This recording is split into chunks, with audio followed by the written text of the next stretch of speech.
Hi, this is WUFT Amplified Encore. I'm Rowan, and I'm sitting with Dana, the lead singer from Uncle Mosie. Dana, how do you feel after that set? I thought it was really fun. I felt good. It was awesome. It was sick. I have to ask, there's 6 members of Uncle Mosie. There's 6 members here. How does carpooling work to sets? Or do you guys ride together? Do you guys ride solo? How does that work? Oh, yeah. So actually kind of getting to gigs and things like that. Yes. Yeah. So we usually, so Scott and I live together. So that's kind of a natural one. But we usually sort of take separate cars. It depends on where we're going. We've got a gig coming up in January, and I think we're actually all going to go together in one because we don't actually have the bass and the drums for that gig. So it depends on, I mean, the equipment's big, so drums are a lot, right? Yeah, the bass is pretty big, I would say. Yeah, exactly. It was pretty big. Yeah, so it's like we're not in a position, I think, as a band to kind of all go in like one car typically, right? So yeah, so we figure it out. It's different every time. Yeah. And I also want to ask you personally, you're an advisor here in the arts department.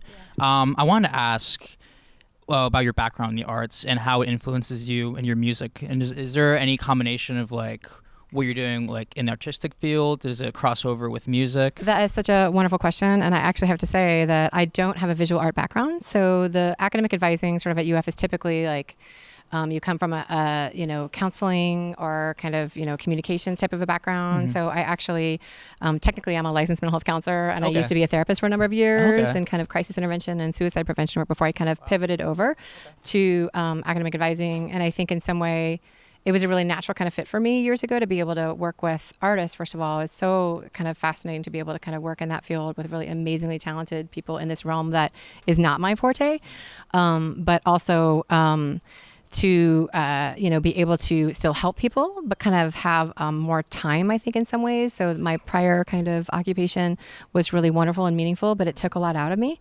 And so I found that I had lost touch with my music a bit. And so actually it's what kind of working in that creative kind of field, I think it actually kind of inspires me to sort of be able to put more time into my music. Also going back, you guys started off as Nook and Cranny? Yes. How'd you come up with that name? Because we got the lore for the Uncle Mosie name, but how did that start? It's like I want to break the fourth wall and be like, Mark, where are you, Mark? You can, yeah. So it's kind of in some ways, I think that when we first got together, we just loved this sort of sonic kind of connection that we had. And if you think of like the buttery goodness, like in like an English muffin, like all kind of like soaking on down, it's sort of like in all the nooks and crannies, the buttery goodness flows. Okay. Yeah. That's good. That's good stuff. That's good stuff. Is there anyone in this band who gets on your nerves the most? Oh, Scott, definitely my husband. Scott. Yeah. Okay. He might agree. I don't know. He's not I love him dearly. But you know what I mean? Like it's like he's you're with him really, really a lot of times. So yeah. Could get a little.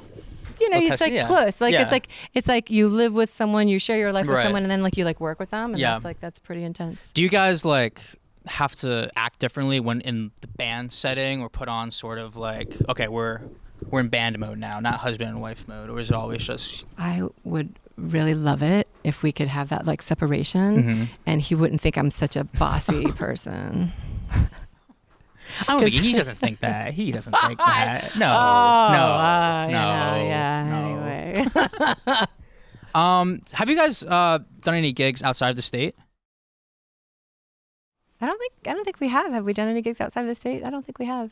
Yeah. I'm looking at. Because I wanted to ask if there are any like hot spots you guys went to. If there's any like food around the area that you guys performed at. If you want to like shout out a place that you guys went to, like this food was so good, or when we go to this place, we have to go to this establishment and eat this meal. Well, I have to say that when we play at Satchel's, I love playing at Satchel's. It's Satchel's. Such a wonderful kind of vibe, right? Again, speaking of the sort of art kind of atmosphere that's really inspiring. Yes. But I think Danny, who kind of manages the sound and the bands, like he just does a great job of really trying to dial in the sound. So even though people are, eating and whatnot, you may not think of like as a band like a favorite place to play, but it's actually really wonderful.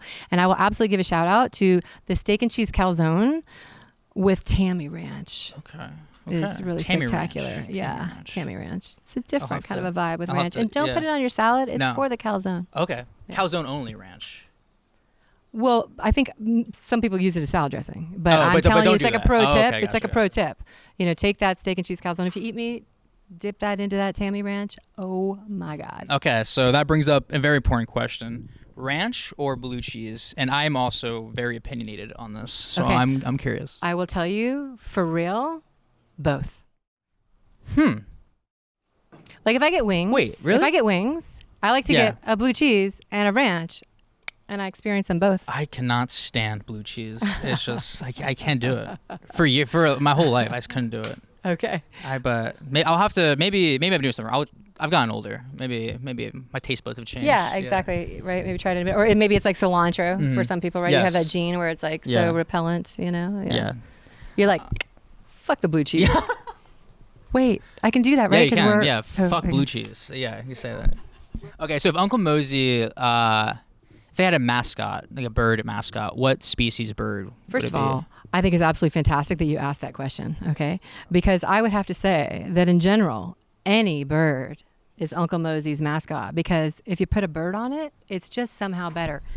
And I just feel compelled.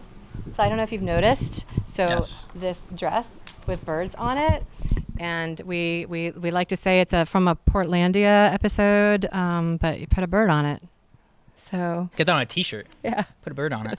Maybe put a bird We on were the going to T-shirt do that on our too. matches. We were going to put a bird on it on our matches, but Oh, yeah. we should have. There's no bird on the matches. No.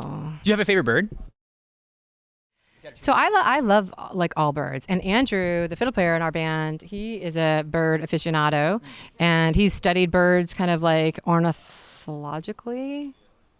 And anyway, so we love all kinds of birds, I think, in general. And I really have these awesome like squirrel-proof bird feeders in our backyard, and it's really fantastic to watch all the birds. And I have to say that the little house wrens, like, or the little house wrens, those cutie little house wrens, and they like will make a nest in like an old boot if you've got it laying out or whatever, and they're just so cute. Yeah.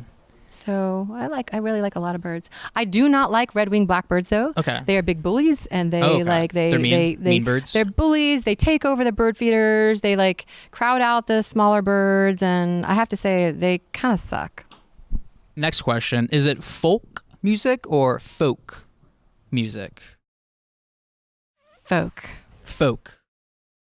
Is that a hot take, or is that just agreed upon in the band? Is that just your take? If you're, So it's a Mark northern is thing over for there folk. saying if you're from the north, you can get folk in it. But I would have to say that we're not talking about like falcons or anything. I would have to say it's folk, Folk. like good folk. Yeah. Good folk. Gotcha. And speaking of hot takes, do you have like any hot takes that a hill you're willing to die on 10 out of 10 times? Music, anything else, food related, anything? A controversial opinion. Stir the pot a little bit. Oh my God. Mark, help me out. Can you think of something? I have to say I am Mark, one of those people. Mark, what's your hot take? Come in here. Come in here. Please. you can, come on, Mark. Come Yeah, on, come on. Come on. Technically, a taco is a sandwich. Oh. See, leave it to Mark. That's brilliant. That's a good one. If there's a sponsor that Uncle Mosie had, what would the sponsor be? What would you guys be sponsored by? Giant square ice cubes. Giant square ice cubes. Can we get more, little more info on that? What does that mean? I love craft cocktails. I make really good cocktails, and a good whiskey drink with a big square kind of ice cube. Just Any other drink suggestions? Something so that you I'm a like? whiskey drinker. Okay. So I like kind of the whiskey drinks, and so I really love old fashions. I love Sazeracs. I love Manhattans. So I'm kind of in that vein. I would say any of those are fantastic drinks. Yeah, it's funny you mentioned that. On my 21st birthday, my dad took me out, and one of the first drinks I had was an old fashioned, and I couldn't finish it. I couldn't finish it. I couldn't do it. It was like 20 minutes gone by. I was like, I can't do it. But I'll get there. You'll get there one day. One man. day, you can if aspire. I keep on working, keep on drinking old fashions, one day I'll get there. So this has been WUFT Encore. Check out Uncle Mosie. Don't miss out on this episode. Check us out.